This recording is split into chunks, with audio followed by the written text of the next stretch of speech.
Hi, everybody. Can you hear me? Oh, no, probably not because, well, you might actually have some audio here. Let's get you back in.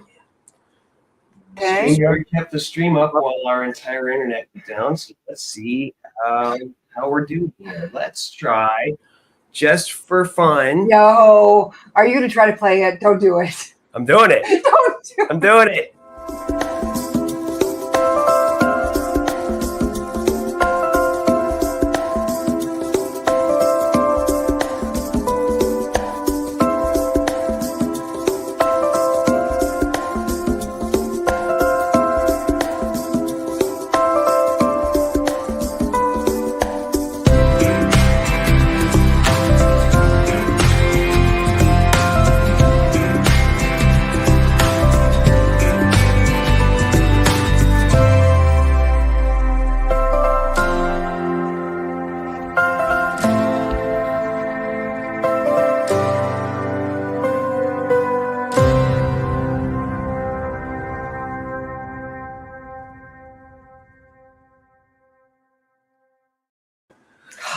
Oh my goodness. I think we might have done it. All right. I think that might have worked, but I just went through a attack there. So we had the exact same thing happen again this week that happened last month when everything is going great. We go live, it starts to play, and then things just start spinning. So I don't really know what's happening there. I'm gonna say I don't really think that the internet service in St. George is particularly stable. We're gonna blame them. Hi everybody, welcome to Sunday in the Studio. It's nice to see you all. Look, we got 20 folks in there and tons of comments. Hi Linda. Nice. Hi Mary. Nice. Hi Christy. Oh, Sherry said that she was at Grant Prismatic just a couple weeks ago. That's awesome. It was one of the most breathtaking things to see in real life. Like, yeah, there are a lot of things. So when you see them for real, it's just kind of mind blowing. And that was one of them that was just so crazy. Yeah, which reminds me, I follow, what are they called? The Turons on Instagram. Oh my I don't know if anybody goodness. follows that. Oh yeah. I think they're like National Park Turons or Tours of Yellowstone. Yellowstone. But it's basically tourists and morons stuck together, and it just shows like people doing terrible things. Like trying to pet bison. Yeah, terrible. Because that sounds like a good idea. And, also like letting their dogs run around loose and, having them fall in hot springs. And Right. And then people that they're walking on the prismatic springs on the stuff that's out there, whatever it's made of. It's not just normal ground, but sort of. Anyway. Anyway, I'm glad you went to Yellowstone because it is beautiful. And the Grand Prismatic Spring are gorgeous. That quilt that Hawke did there is now hanging at his office. So it hangs above his desk at work and he gets to see it all the time. And I get to see it when I walk into the office. So I really like it. It was a very fun project. So thanks so much for being here, everybody. I really appreciate you spending your Sunday with us when it almost looked like we weren't going to. So, we're back. We're a week late. Last week I was in Portland. I went up there to see my kids, my adult kids. So they both live up there still.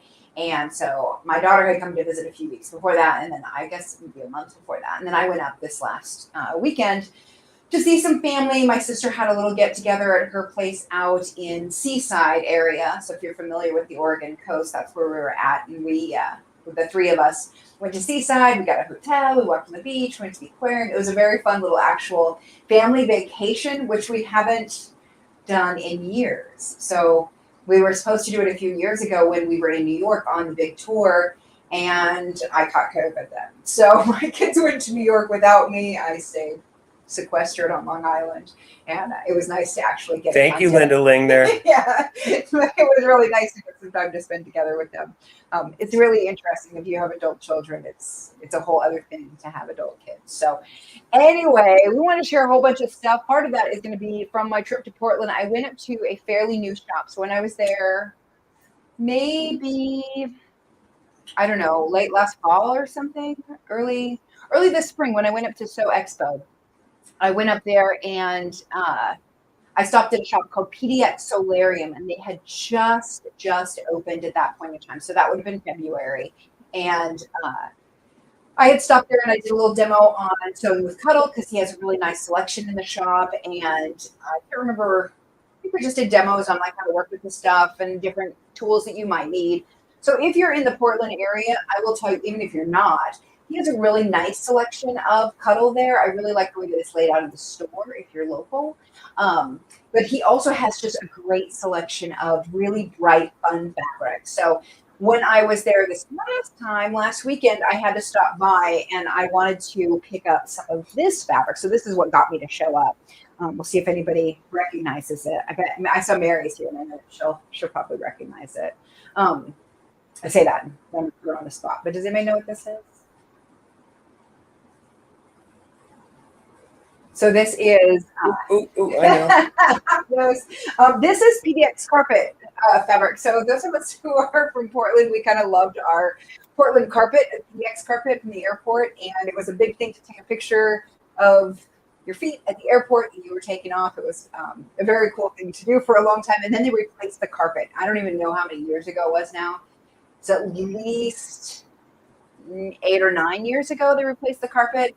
And us Oregonians haven't really loved it so much. And the PDX carpet is something that has just kind of stuck with us. There's actually a couple places in the airport that you can go, and I have done that where they still have like a segment of the carpet you can take your picture of your feet on. So I have done that. But when, now I can't remember his name, Zach? When he posted on his Instagram that they had the PDX carpet fabric, I had to go get it. So I got several yards, as you can tell. I don't know what I'm doing with it yet, but that's not the point of buying fabric. So we're fine. We're fine. I'm very excited about it. It's actually called PDX carpet, which is pretty fun. And it's great stuff. So it's done by Maywood Studios, which is also based in Portland. So it's home. But I want to show you the other fabric haul that I got there. So I went in for that fabric, and then I saw that he has a whole bunch of Alexander Henry fabrics left. Rest in peace. Rest in peace, Alexander Henry fabrics. I love Alexander Henry fabrics, and I have definitely collected them over a period of time. I've worked with them a few times and made quilts for them, which was very fun. And so they just kind of have a special place in my heart. So when I saw that they had a bunch, I was like, I'm on it. So I wanted to show you what I got. So this one is for sure a jacket material. So to make another elemental coat. This is a border print. Yeah. Let me see if I can get it to open up. So they are no longer selling any fabric, but there are stores that have it. So that's kind of why I want to tell you about this, because if you like Alexander Henry, he had actually probably 15 or 20 bolts. I didn't buy everything. So this is a lovely. You're welcome. Yeah, it's a lovely border print from them that is going to be the back and fronts of a coat. In one of my first quilt classes I rode to California. One of the students, I think her name was Melissa, and she did it with this fabric in there. And that was 2 years ago. So she had used this on the back, and I was like, that's awesome. So when I found it the other day, I was pretty excited about it. So I got this, and then I got this to go with it for like the sleeves and the collar and that sort of thing. Same background fabric and all of the bright colors and everything with the Frida stuff, which I like. It is also very much the exact fabric that I have used before, but in red, to make my ultimate travel bag with my handy dandy Schmetz luggage tag. So I love this fabric. I think it's super cute. I also used it for this guy, which I can't remember now what it's called. Pack It In, I think. It's another ByAnnie bag that. This is when I got to the point of struggling with the binding that I quit, and I have redone my machine. So if we get to the point that I can do a little demo on how I figured out how to do binding better, we can do that. If not, we'll do it in a different episode. But anyway, this one I made with the that fabric as well. I love it so much. It's so bright and fun, even though it's lots of skulls. This is one I hadn't seen before. This is crazy. It's like this huge print. And this starts to like leverage into their gaff sleeves, which I really like. So it's really just one design over and over, but it's a very large scale design, which I think will make it very fun to play with in some different things. Tell me the name of the shop again. PDX Solarium. I put it in there. Okay. It's in one of the banners. Oh, well, let's find that. Yeah, there were some, they had of this fabric. I think that they did have the red version, but they had like a gold version too, I think. They had several versions of this fabric. And I just kind of held off because I already did the one thing and now I got more, you know. I tried to behave. This one is the Gasleys, which I have a very fond appreciation for.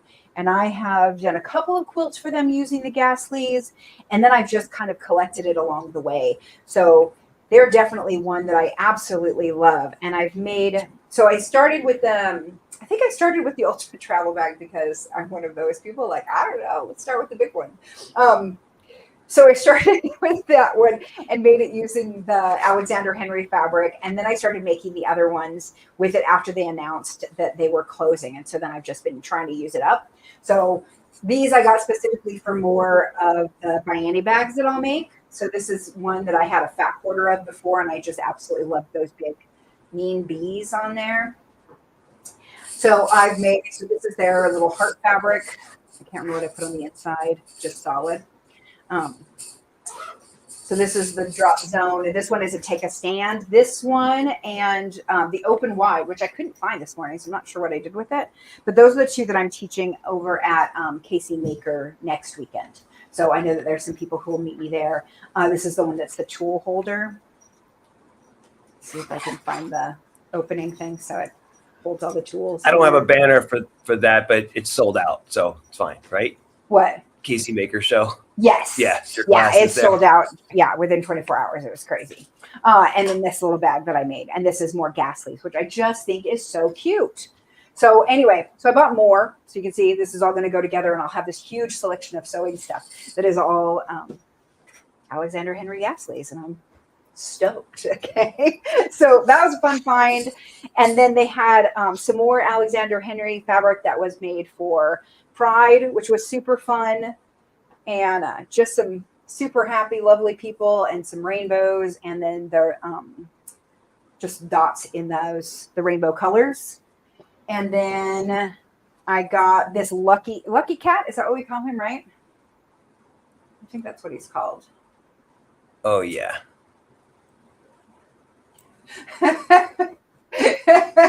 It says Fuku Kitty, I think is what it says. Fuku Kitty? Fuku Kitty. Mm-hmm. Okay. But I was reading it upside down, and it was really hard to decipher ends from use, and I don't understand what this is. So, I thought it said F and Kitty, and I was really confused.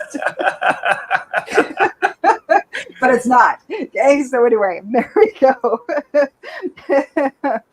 Hey, Linda, Casey Maker is in Mission, Kansas, which is technically a suburb of Kansas City. Mm-hmm. Yep. And they are great. I really love them. So anyway, that was my haul from PDX Solarium. I have, a couple of ideas of things I'll make, but really I just bought it because it was there. And I got like a yard to 3 yards of everything because I knew I wasn't going to get it back. And I haven't seen it in stores very much. I've been to just a couple of the local stores here, and those were not in the selection. So happy to buy it when I can and spent, more money than I should have. But whatever. It's fine. So yeah, I got a lot of fabric. Very excited about that. The other thing I was going to tell you is I have been doing some sewing. So that was fun. There's a new pattern coming. Well, it's not a new pattern. It's an update pattern from ByAnnie that's coming out that I've gotten the chance to practice with. So I'm going to give you just a little sneak peek of it. It's not really any different than the original one. In the style of it, there's a couple of little changes that she made. I haven't made the other one, so I can't tell you what it is, but learning to work with vinyl and put it in pockets and all the binding. So it says the on the go? This is on the go 2.0. So this one will be a release for fall. So it was really fun to try. And I have to say, she said that Annie told me that she loves this one for travel. And I was like, oh yeah, I could see that. And then the more I worked with it as I was putting it together, the more I really do feel like if you're somebody who goes on planes a lot, trying to find your wallet and your boarding pass and, the Kindle to read on the plane and your pen, like all of those things are harder to find. And this is kind of nice because it's just all right here.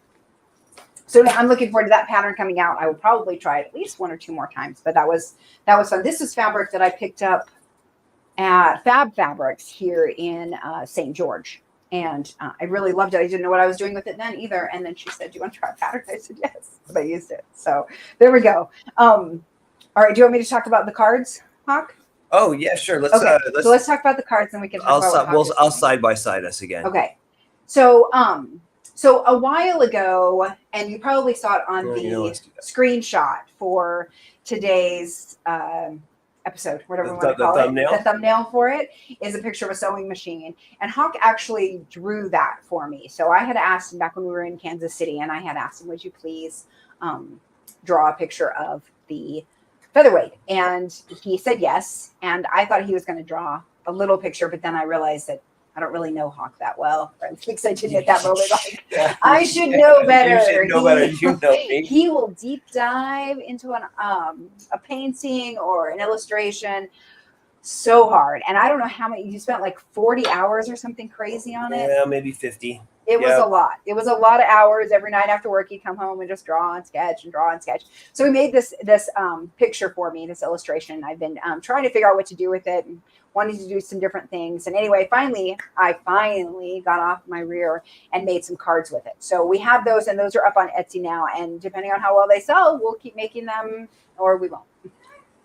there aren't that many iterations of them right now. There aren't not that many copies of them right now. There are 4. There are 4. So 4 sets of sell 4. Sell us out, and sell then us out. We'll make That's more. Right. Exactly. Buy us out. It's $15 and includes the shipping. So for the 4 cards. So I will show you. This is a poorly printed one, so there's a shadow down here. So don't notice the shadow too much.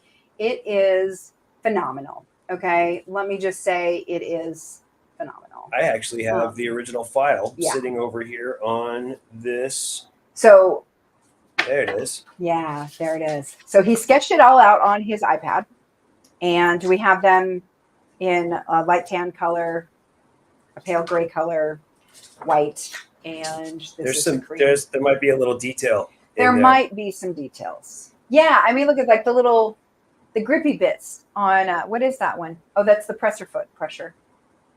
Yeah, he went to town. So if you are a featherweight fan, I think these are great little cards. I'm eventually hoping to get some like wall art printed with them. We'll see. There's enough resolution. Depends on if we sell out. Yeah, it's just gorgeous. And I really want other people to kind of share in his art. Hey, look, pixels. I finally found them. Yeah, and let's just show how big that singer is on there, right there, right? Okay. So yeah, he really dove in deep on this one. So it's full of all sorts of details, the shine from the light. It's got a little quilt block that's being sewn there, and yeah, I just think it's really lovely. It was a magical machine to draw. I really enjoyed getting that lost in all of the details. So one of the things that I found was, you know how chrome reflects everything around you, and drawing chrome, especially if you're trying to do it in color, you end up with all the colors of the room around you. Well, guess what? The black enamel on a featherweight is basically just super low contrast chrome. It reflects every shape in the whole room and parts of itself, because like the barrel, the neck of it reflects the bed. So like if you look really close, you can start to see all of the other details reflected in the black enamel. I simplified things a little bit, so that it wasn't so busy that you couldn't look at it. Anyway, I feel like it worked out really well. It did. But there are a lot of hours put into those illustrations. So it's really kind of fun. We'll see what else we can come up with. But he's an amazing artist. So very happy to share that with them. I had a couple other things I wanted to tell you guys. Oh yeah, that I'm heading to KC for barbecue. Weirdly, sushi. We found a really great sushi place when we were in Kansas City. So I'm very much looking forward to it. I already made reservations for myself. I fly in, I go get hand rolls, and then I head to the retreat.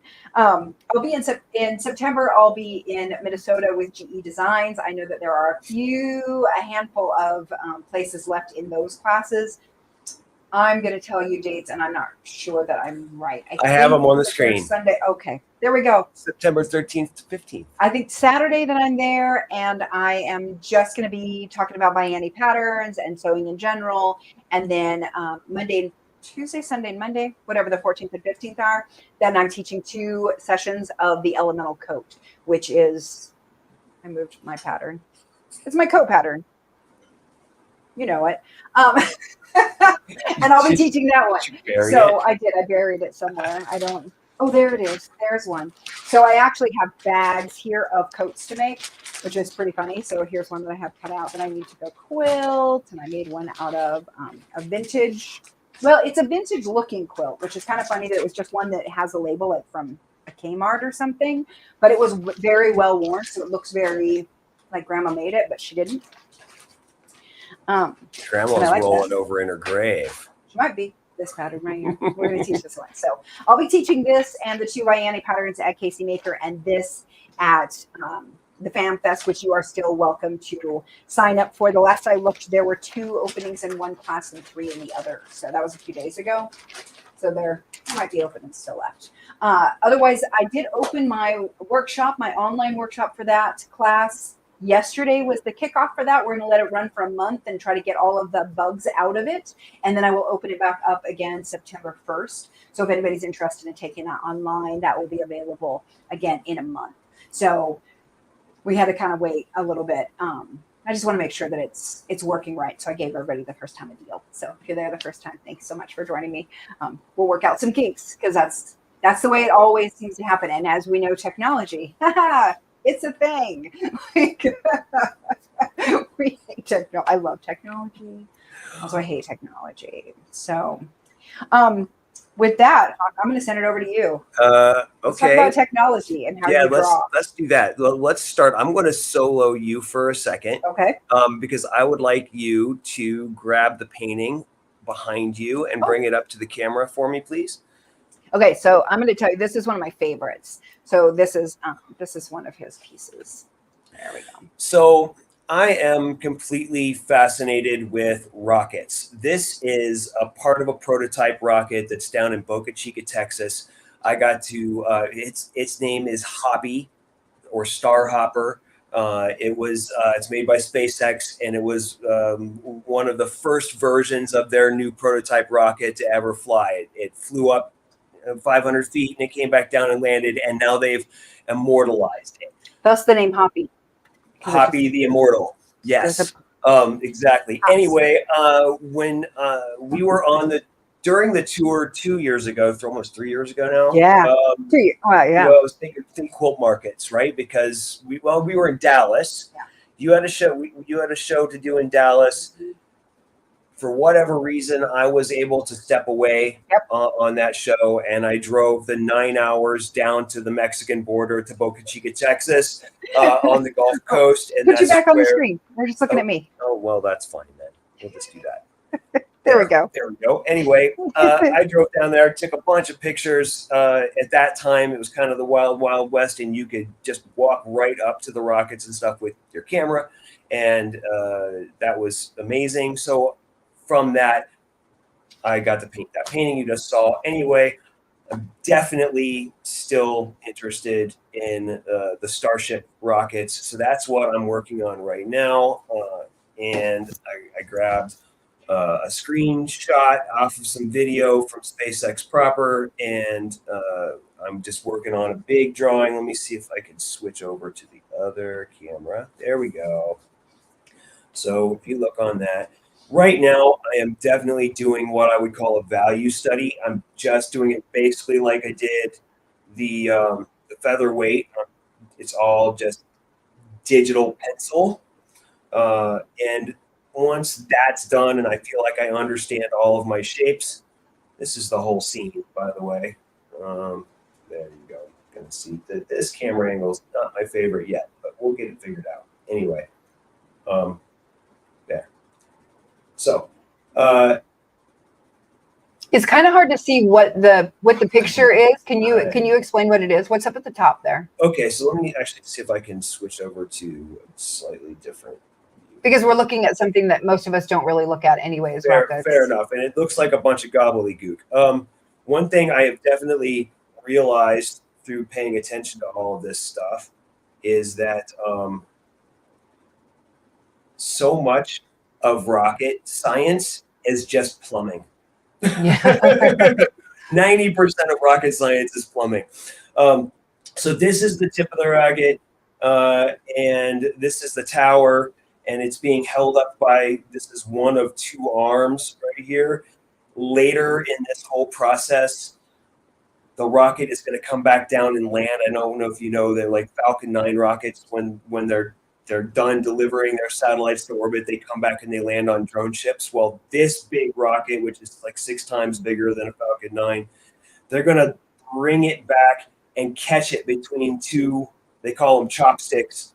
It's like a giant 20-story robot that's going to catch a rocket out of the air like it's magic. So tell me what's behind it, though. So that's the beach. So that's what it looked like was ocean, and then that seemed confusing. But they are right on the coast. They are right on the coast. That is correct. That's Boca Chica Beach right there, and you're looking out over the Gulf of Mexico. And this shot is obviously a drone shot. And that's water behind it that we can see too, with the clouds in it. Correct. Okay. Yeah. Got it. Just want to make sure I'm seeing it right too. Yeah. Well, there was water, and then there was vapor from the fueling of the rocket down below it. That's what looked like clouds. Right. That, and Got yes, it is basically cloud. Anyway, This is what I'm up to. You guys have kind of gotten some peeks back and forth of what I've been up to. Let me pick up some comments and see what you guys are after. Anyway. It will be amazing. Belinda says. I agree. Yeah. Cool. Yeah. So you can go ahead and work on it. But so what are you doing now? Because I've seen you're coloring the tip. So basically you're putting in the shadows? Yes. So let me get my reference back up again. It's going to take me a second. There we go. I like to make this cancel. I like to pick questions because I don't draw at all. I don't understand what's happening. Hey, look, technology is a thing. Yeah. Right. All I really wanted to. There we go. I'm gonna make that smaller so I could actually work. Great. So what I'm doing, I've got the reference. I've got the basic outline of the whole rocket drawn out. I'm looking at my reference right here, and I've just started working on the shading. Got it. So there we go. Let's get that. And then are you going to add color to it? So what I'll do as part of it is very likely that this is going to end up being a painting. But I'm going to go through the steps. I'm going to do this value study. I might end up stopping there with a full pencil rendering. Once the pencil rendering's done, I am definitely going to do some color mock-ups. I don't have them on this computer yet, but what I did last night was I Googled grain silos at sunrise. Can we make you see your face too? Yeah, sure. Let's see if we can figure that one out. So let me switch this, and then I'm going to remove myself. And then add your back there, and then now you're back in. So we have audio again, and it didn't work. Dang it. Yep, now it did sort of, but I actually want to switch that. There we go. Sort of. There. Yay! All right. We'll play with it till it gets there. Thanks, guys. Nice. Great. So now you can see me talking too. Yeah. Good. So yes, I will do a black and white version. Yes, I will do some color versions of it. And one of the great things about doing this all digitally is that those color versions, those start to happen really, really fast, because I can just grab certain parts and just tell the computer to change the colors the way I want them. Anyway, one of the things that I did was, like I said, I downloaded a bunch of really beautiful photography I just found on a Google search of grain silos at sunrise, just to kind of get a color palette. So I'll pull color palettes from those and apply that to this drawing. So we'll keep you guys abreast. It's not sewing machines. I'm sorry. It's not sewing machines, but it's what I like to do. So here we are. It can't all be sewing machines, even if I wanted it to be. You know, I mean, it could be, because there are enough sewing machines. If I thought drawing your baby lock like that would be as cute as the featherweight, I would do that, or your Berninas. I know. Yeah, you guys like Berninas. It's fine. Anyway, if I thought doing modern sewing machines in the same way was going to be as interesting to look at, maybe I'll try it. Maybe I can make that happen. Yeah, maybe. We'll see. I was going to ask you another. Oh no, Renee. She said that you would love Kennedy Space Center in Florida. Oh yeah. It's on the list. I've been. Yeah, but it was a long time ago. Oh yeah. I mean, to be clear, I can't remember what year that was. I was in my 20s, I think. Yeah, so it's been a couple of decades. Remind me how old I am, Rebecca. I'm going to be 50. I know what's not that old. He's the new 35. That's hilarious. Yeah, I actually went there. Let me see if we can switch this around so we can see all of us again. There we go. Good. Now we can see you drawing too and talk to me. I was going to say, Renee, you mentioned it, and it was funny because that was on one of my trips. So before the pandemic, I traveled a lot to teach. On one of my trips, I taught out in Orlando area. I can't remember the name of the shop now. I think it was actually it was in Orlando, the sewing studio, maybe in Florida. Anyway, I taught there with one of the brand ambassadors. His name was April. And while I was there, I was close enough that I went to Kennedy Space Center, but I didn't have enough time to actually go in.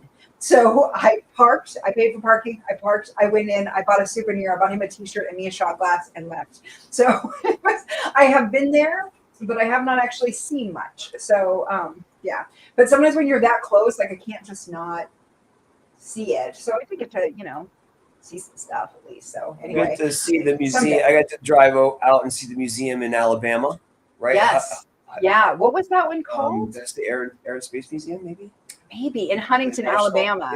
Yeah, that was great. And I've been there too. It's beautiful. I think I've been there twice now. Yep. They've got a nice big Saturn V out front. And then the Cosmosphere in Hutchinson, Kansas, which is really, really cool. They have an SR-71 Blackbird there that really pushes my buttons. The thing that was inside the building, right? Yeah. So we have tried to see at least a decent amount of rocket stuff, as much as he's had to see sewing machines along the way. We've tried to. She's been very accommodating. I really appreciate it. Every time I had a chance, we went and saw some rocket stuff.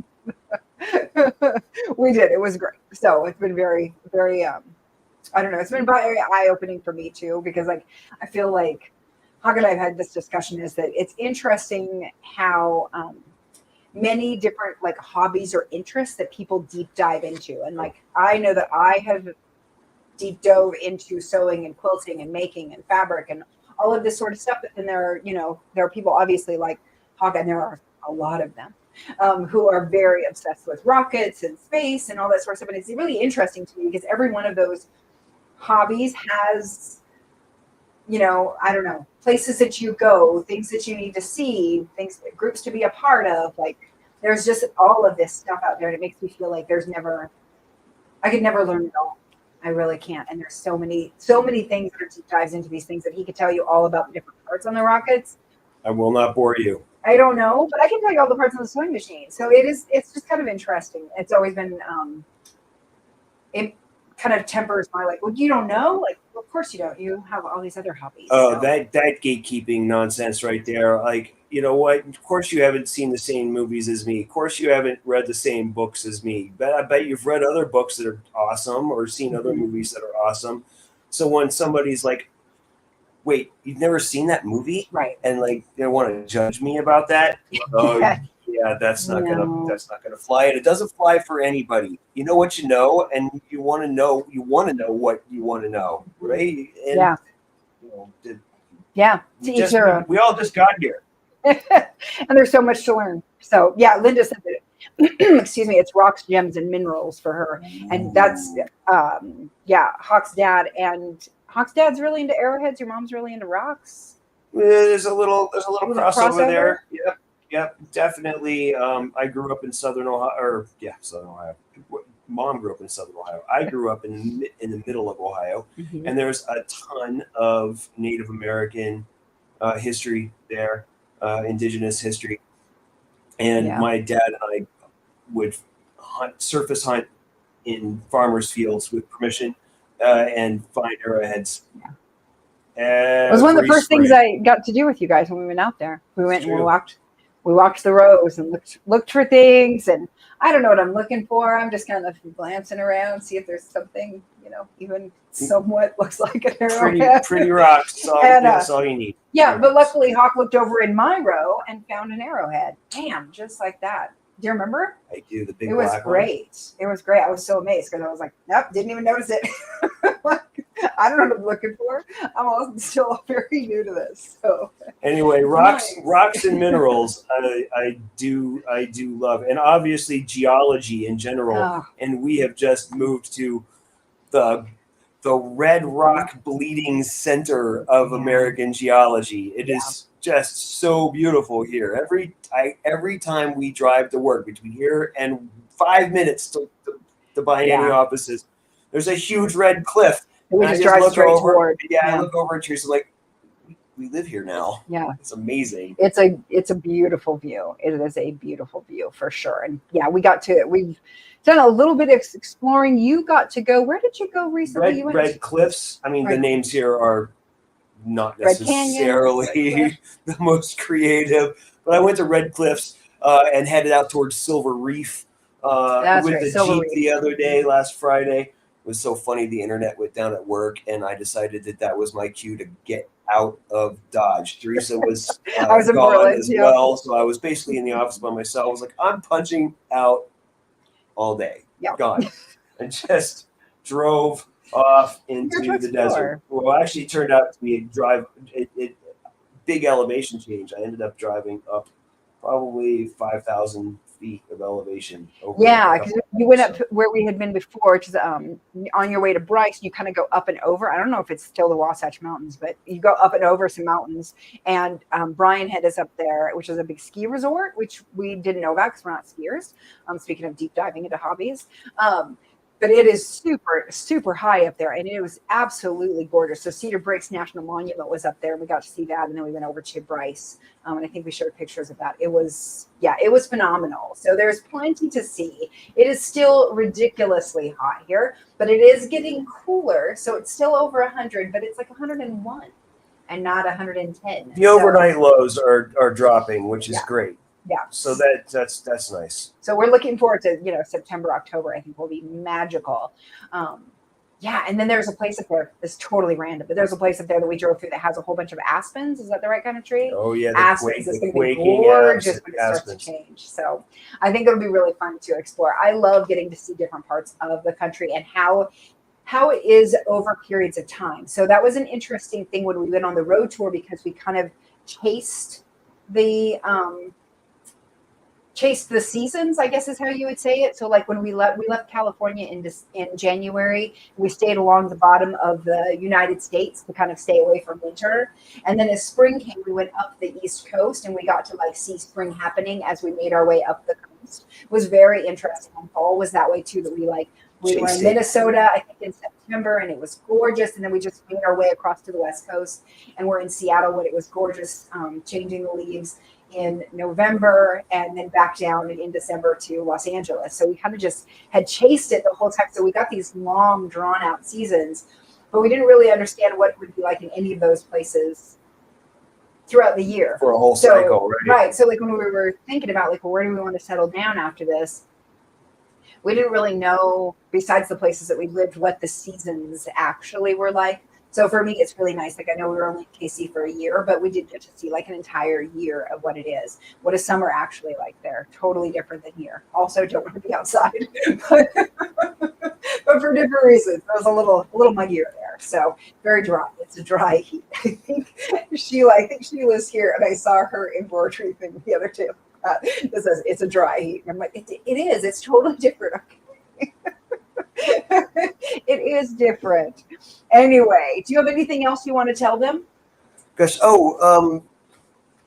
there are a couple of things. I want to tell them about the quilt before we leave. Okay, got it. Two little things. One, this is also sort of preliminary sketches of what some of these rocket drawings might look like. I forgot that I had this sketchbook sitting here. Oh, that was not bad. And then you guys saw me painting on this Zion painting the other day, and I didn't do a ton more to it, but a little You bit did more add some to depth it. to it. Yeah, there's some more depth to these greens in the front, and then I did the thing. It's not going to focus on that, but The that's thing okay. is signing it. Yeah, I signed it. It's done. So now it's got to dry for another couple of months, and I'll put some varnish on it, and it'll be finished. So I'm going to ask because they it's might. not my favorite, but you did it, and it's I finished. learned a bunch, so that counts, right? That pack it in is not my favorite either. I can tell you all the mistakes I made with it. Does anybody want to hear? My favorite mistake, this one. At least you didn't, cross out the eyes of everyone in yours. Oh gosh, it's like they got They got blindfolded. They got edited. Yeah, censored. So Censored. yours is better. It's at least complete. So okay. in a nice way. So anyway, all right. So can we fix the cameras then? Yep. Let's what do you want to let's just go ahead. It can be me and you or just me. I don't care. Oh, there we go. Perfect. Perfect. So pay attention. This quilt has been behind me for the last little while. We're still in my living room because we haven't found a place to have a studio yet. It's our living room actually, but we don't have I haven't found a studio yet. I keep looking, haven't had any luck.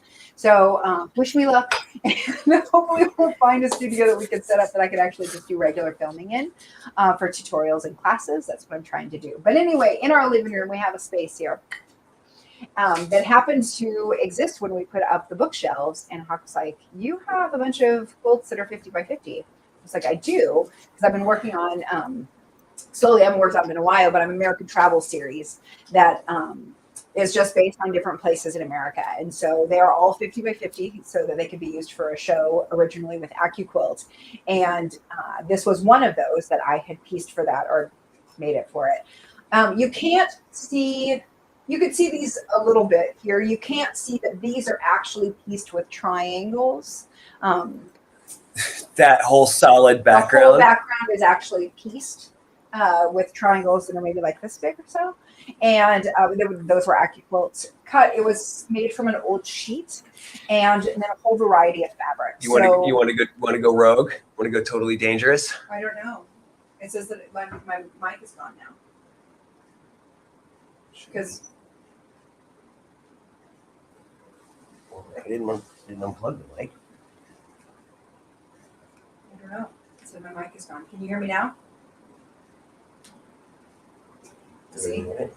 I don't know. It says mic is muted. There we go. Can you hear me now? We're gonna see. Okay. I was just gonna see if I could get close to the back. Oh, wall. So you're fine. Okay. You're fine. Nice idea, but no, we're just gonna sit here and look at it this way. Okay. So you can't see that it's all those pieces, but that's what it is too. But then the whole idea was really to I don't know, kind of play with the idea of the geology of the area and that there's so much going on. There's so many layers. So if you've been in the Southwest, but really honestly, anywhere you go, like one of the things that I love about Decorah, Iowa is like all the rocks, and you could see these layers of rocks, which is different in Iowa than a lot of places in Iowa. So Northeast Iowa is like that, and it's absolutely gorgeous. So that whole layering thing is definitely a part of geology. And one of the things that I absolutely love about getting to travel all across the country, it's just getting to see the differentiation in all these different places. And that's kind of what I wanted to play with this quilt. So, so all of these here are different kinds of fabric. So this is a silk. This is a faux suede. This is the same fabric that's here, which was the sheet. This is just, it looks like a quilting cotton. This is a linen. This is a very fine linen, like a tablecloth is what it came from. And then the fabric again. This is like a Swiss dot sort of fabric. So there's all of this different stuff in there that I really wanted to play with to show these different things. And it's all raw edge applique. So I built it out as creating this piece first, then tracing it, and then putting those layers in there and building them up. So it was a very interesting project, and I learned a lot about just that technique of doing that.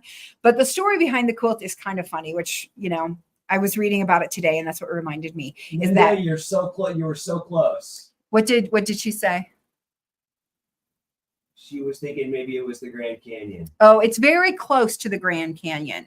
It's very close. And in fact, if I remember right, it's just north. Yeah, it's the same river. It's not, it was not too far north of here that we actually got to see, like, you get to see kind of where the Grand Canyon starts, which like there's the cracks that just start in the ground. It's up by the staircase Escalante, the ground staircase. Right. And anyway, so this is a little bit south of there. This is called Missing Horseshoe Bend. So while this looks like it might be Horseshoe Bend here, it is not.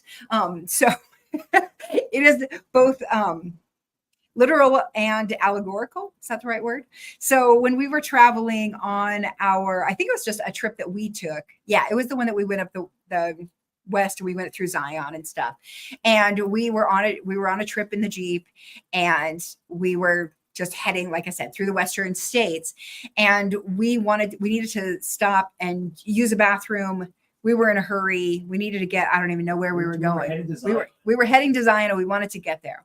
We really had to use a bathroom. So we see that there's a park coming up. We stop at the park. The guy says it's, $5, $10, whatever parking. We're like, we just need to use the bathroom. He's like, are you sure? It's just a quick little 10-minute walk out there, and you can go see the sights. And we're like, no, it's fine. We have to hurry. So we did. He's just like, okay, fine. Come on in and use the bathroom. So we came on in, we used the state park restroom facilities, and then we took off. And then about a mile up the road, we had to stop for gas. So we stopped in gas, and then we went to a gas station, and we saw all of the souvenirs for Horseshoe Bend. And so we had stopped at Horseshoe Bend and not bothered to go look at it. So we have not been back yet. So this quilt reminds me, it's very close. It's a few hours from here, maybe like 5 hours from here or something. It is close enough. I should go back and actually see Horseshoe Bend. But it was quite a moment when we were in the gas station, and I was like, that's what we just missed. Why did we do that to ourselves? So I sort of, I don't know what the right word is. I immortalized it in a quilt that I can remind myself every day. You know what? If you see it, it looks like it might be interesting. Stop. It's not that big of a deal. We could have been a half an hour later to Zion for our camping. It would have been fine. I mean, we did get lucky with camping that night because we just walked in, we got camping. It was crazy. It was the first day that it opened after the closures. After COVID. Yeah, right. It was crazy. So anyway, we did get there. We got a place to sleep, but really, I missed Horseshoe Bend. So I literally did place the map specifically so that this looks like it's Horseshoe Bend, but it's not. Oh, really? We tried to line it up the other day with a map, and we're like, that's probably it, right? Yeah. And that's not it. It's not actually it. So Horseshoe Bend is actually south of off the map. It's off the map. Yeah. That's brutal. that is a brutal choice. So wow. It's an interesting looking quilt, but it's got a whole lot of story behind it that I think is kind of fascinating. So anyway, it was a great one to do. I enjoyed it. It was fun. It was challenging because of all the different textures. And I feel like it says something. I have a bunch of video of you creating this quilt and some stills of the process of this. I think we should do a little montage. We should do a blog post about it. Yeah. Because we had to do it at night to like shine the map up there and yada yada. So anyway, yeah, I like that quilt. So when you see it, that's what it is. Now you know. It's Missing Horseshoe Bend because we did it. So ridiculous. Anyway, that's kicked myself in the butt. Yes. I'm very, very grumpy. I did that to myself. Like, honestly, so silly. All right. So I think that's all I have. Wrap it up. Yeah. So I know I'll see a few of you in Kansas City next weekend. I'm very excited about that. There is one more topic of conversation that you did say you wanted to talk about. Which was, I'm going on a cruise, you guys, and there are a few spaces left. So I'm not teaching there. I'm just going as a quilter, and I'm stupid excited about it because it'll be my first vacation. I don't know, like a real vacation, maybe ever. So I'm not working there. I'm just getting to sew. So Latifah, Jolene Fitzgerald, and I could never remember the other lady's name, But Latifa Safir, who is a friend of mine, I really love her. She's great. She's going to be teaching on this cruise. And so she had posted about it. And I was like, you know what? I might want to do it. I might want to do it. I might want to do it. And then they were like, you have to pay now. And I was like, okay, I'll do it. So It's the Caribbean. It's the South Caribbean. It's going to be awesome. It's 9 days. If you have any interest in joining in on a cruise, I just want you to know you'll have a friend on board, because that's what I was like, Latifa, will you be my friend? Because I didn't know anybody. Now I have a roommate and we'll be friends too. So I hope that, maybe one of you can join me. I'm not doing it. I've got other plans. I'm leaving him here. Yeah. It'll be great. So anyway, there are fun things coming down the road. We've got more stuff coming. We'll be back next month at the beginning of the month. I don't even know what that date is. I don't know. Oh, here's my calendar. Let me look really fast to make sure that there's nothing on that Sunday so that we can schedule it now. Sunday the 1st. I think we can do it. It's just my friend Jenny Furness's birthday. Yep, September 1, we'll do it. And we'll be back then. We'll have some things figured out. And I will also have the September event at that place, GE Designs. And also I am talking with Cali Quilt Co. And I may be out there in September as well, teaching there. So look for information from them, because they'll be the ones to post it first. So, all right. So we'll be back September 1st. We'll see you guys then. Otherwise, we'll see you on the Make group on Facebook or online elsewhere. We'll see you all over the place. Okay. Is that it? Yeah. Okay. Happy making. Happy making.